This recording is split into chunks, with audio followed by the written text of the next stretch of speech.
Ang mundo ay umiikot ng mas mabilis, ngunit ang simbahan ay natutulog ng mas malalim. Makinig. Sapagkat narito ang tinig ng isang propeta, sa dulo ng panahon, hindi ako nagbibigay sa iyo ng mga matamis o kanta. Ngunit isang apoy, isang alerto, isang matalim na salita.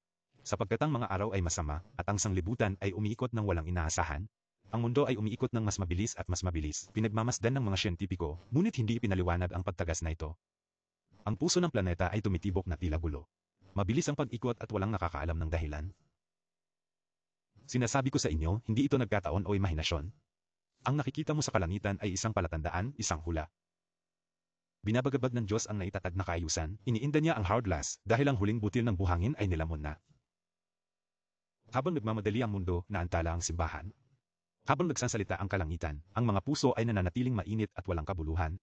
Mga taong may maliit na pananampalataya, alam ba ninyo kung paano makilala ang oras kung kailan gumagalaw na ang orasan ng Diyos? Ang mga panloob na kapangyarihan ay pumupukaw sa planeta, habang ang banal na espiritu ay pumupukaw sa mga kaluluwa ng mga nakatayo sa malapit. Ngunit ang sangkatauhan ay pumipikit ng kanyang mga mata. Didikit ang mga taina nito, mas pinipili ang mga asul na screen kaysa sa mga pangitain ng kalangitan. Ang Diyos ay sumisigaw sa mga bagyo, sa mga panginginig.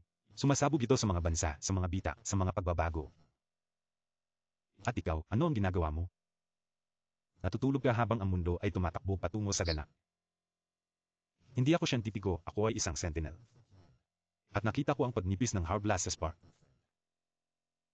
Magsisi habang may oras.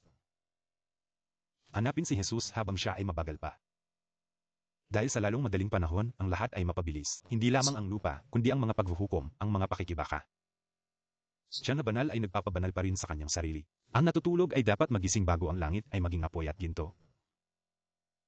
Ako ang propetang yaon na sumisigaw sa hangin, ihanda niyo ang mga daan ng Panginoon, sapagkat siya ay dumarating na makapangyarihan. At kung mas mabilis ang pag-ikot ng lupa, maaaring ito ay dahil pinipilit ng Ama ang pagbabalik ng kanyang anak. Kaya't bumangon ka, o iglesia, at lumakad ka sa katuwiran,